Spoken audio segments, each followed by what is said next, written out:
신바드의 모험. 옛날 아라비아의 바그다드라는 도시에 신바드라는 젊은이가 있었어요.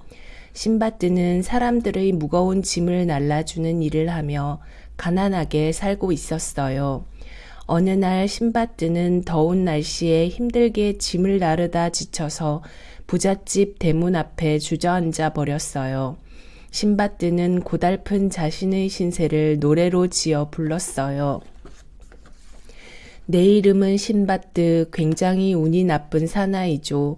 아무리 일해도 등에 있는 짐처럼 고생만 자꾸 늘어나요. 그때 부잣집 하인이 나와서 말했어요.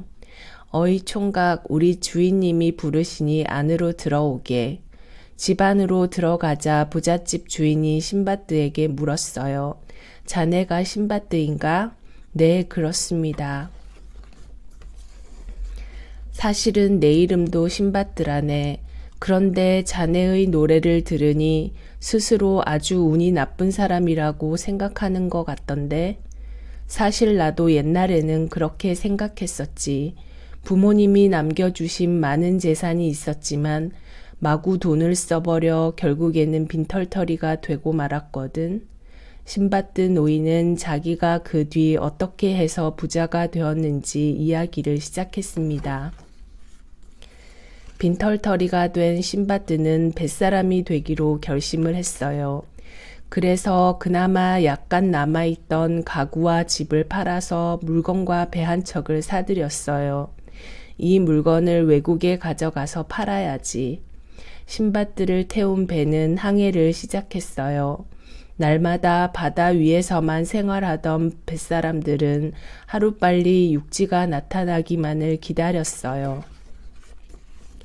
그러던 어느 날 망을 보던 뱃사람이 소리쳤어요. 육지다, 육지가 보인다. 뱃사람들은 부랴부랴 섬에 배를 댔어요. 섬에 닿은 뱃사람들은 모닥불을 피우고 고기와 생선을 구우면서 식사 준비를 했어요. 그런데 갑자기 크게 땅이 크게 흔들리기 시작했어요. 앗, 지진이다. 아이고, 사람 살려. 갑자기 섬이 솟아올라 신바드와 뱃사람들은 모두 바닷속으로 떨어지고 말았습니다. 그런데 사실 그것은 섬이 아니라 엄청나게 큰 고래였습니다. 그 고래는 오랫동안 움직이지 않아서 등에 풀과 나무가 자란 것이었어요. 그런데 등에서 모닥불을 피우자 뜨거워서 날뛰었던 것입니다. 으악, 고래다, 빨리 도망가자.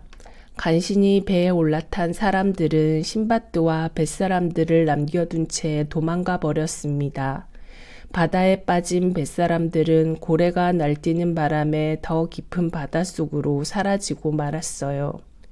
통을 붙잡고 있던 신바드는 가까스로 목숨을 구했어요. 날이 밝자 멀리 있는 섬이 어렴풋이 보였어요. 야, 이젠 살았다. 신바드는 있는 힘을 다해 헤엄을 쳐서 간신히 섬에 도착했어요. 아, 목말라. 저기 야자나무가 있네. 야자를 따서 마셔야지. 신바드가 나무에 올라가 열매를 따서 내려오는데 커다란 알이 눈에 띄었습니다. 아니, 저게 무슨 알이지? 가까이 가서 봐야지. 신바드가 알을 보려고 가까이 다가가는데 갑자기 굉장히 큰 날갯짓 소리가 들리더니 하늘을 가릴 듯한 거대한 새가 내려왔어요. 으악, 엄청나게 큰 새다. 커다란 알은 바로 저 새의 것이었구나. 옳지, 좋은 생각이 떠올랐어. 밤이 되자 새는 커다란 알을 가슴에 품고 잠이 들었어요. 신바드는 새에게 가만히 다가갔습니다. 그러고는 머리에 감고 있던 터번을 풀어 새의 다리에 자기의 몸을 단단히 묶었어요. 이제 됐다. 날이 밝으면 이 새가 나를 사람이 사는 곳까지 데려가 줄 거야. 다음 날 아침 잠을 깬 새는 무시무시한 소리를 내면서 하늘로 날아올랐습니다. 생각했던 대로 먹이를 찾으러 가는군. 사람이 살고 있는 곳까지 데려가 주면 좋겠는데 새는 다리에 신밧드가 매달려 있는 것도 모른 채 넓은 바다를 건넜어요. 그리고 육지가 보였습니다.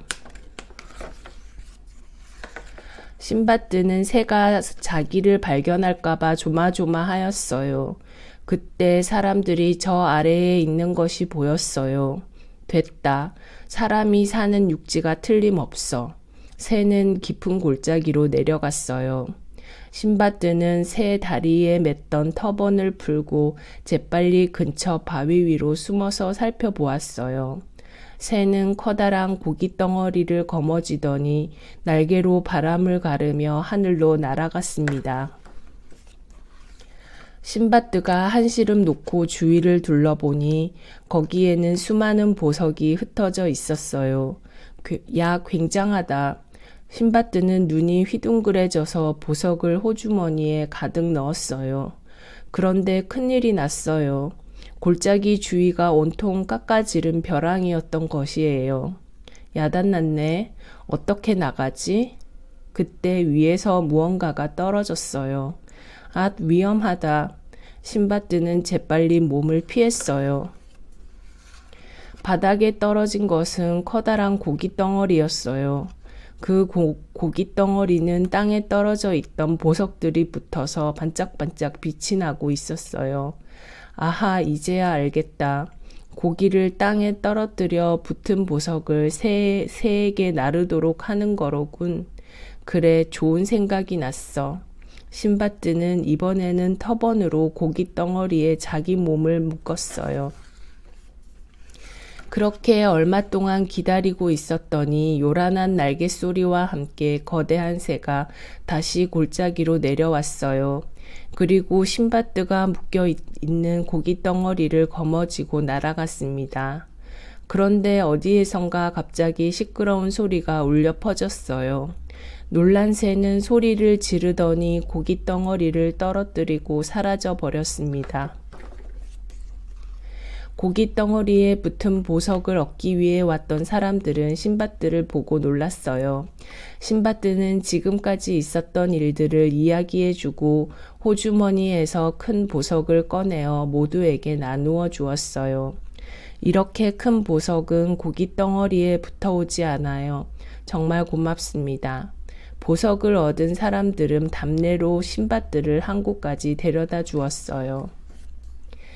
신밧드는 보석을 팔아 큰 배를 샀습니다. 그리고 뱃사람들과 함께 다시 항해를 시작했어요. 어느 날 배 위에서 망을 보던 사람이 큰 소리로 외쳤어요. 큰일 났다. 해적선이 온다. 해적들은 눈 깜짝할 사이에 신밧드의 배를 덮쳤습니다. 그리고 신밧드와 뱃사람들을 모두 붙잡아 가두었어요. 해적에게 붙잡힌 신밧드는 노예가 되어 코끼리 사냥꾼에게 팔려갔어요. 활을 쏠 줄 아느냐? 네, 압니다. 코끼리 사냥꾼은 신밧드에게 활과 화살을 주고 코끼리에 태워서 넓은 들판으로 데리고 갔습니다. 코끼리를 잡아서 상아를 팔면 돈을 많이 벌 수 있어. 그러니까 나무 위에 올라가 기다렸다가 활을 쏘아 코끼리를 잡는 거야.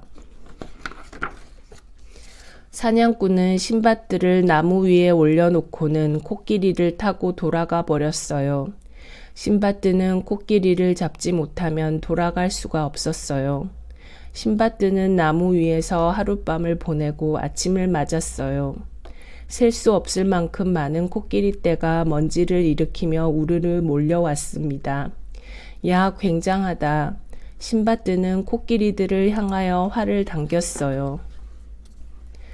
바로 그때였어요. 앞장섰던 코끼리가 코를 높이 쳐들고 소리를 지르면서 신밧드가 올라타고 있는 나무를 향해 돌진해 왔습니다.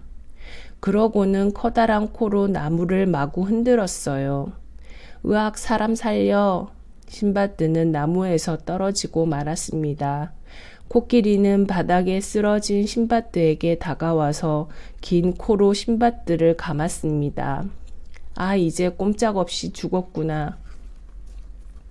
신밧드는 부들부들 떨었어요. 그런데 코끼리들은 코끼리는 자기를 활로 쏘아 죽이려고 했던 신밧들을 오히려 등에 사뿐히 태웠어요. 그러고는 무리와 함께 바위산을 오르기 시작했습니다. 이윽고 눈앞에 큰 폭포가 나타났어요. 코끼리는 신밧들을 태운 채 폭포 속으로 성큼성큼 들어갔어요. 폭포 뒤로 넓은 동굴이 나왔어요. 그 동굴에는 코끼리의 뼈와 상아가 가득 널려 있었어요. 아, 여기가 말로만 듣던 코끼리의 무덤인가 보구나. 코끼리는 신밧들을 내려놓으며 말했어요. 신밧드님, 필요한 만큼 상아를 가져가세요. 그 대신 상아를 얻기 위해 살아있는 코끼리를 죽이지는 마세요.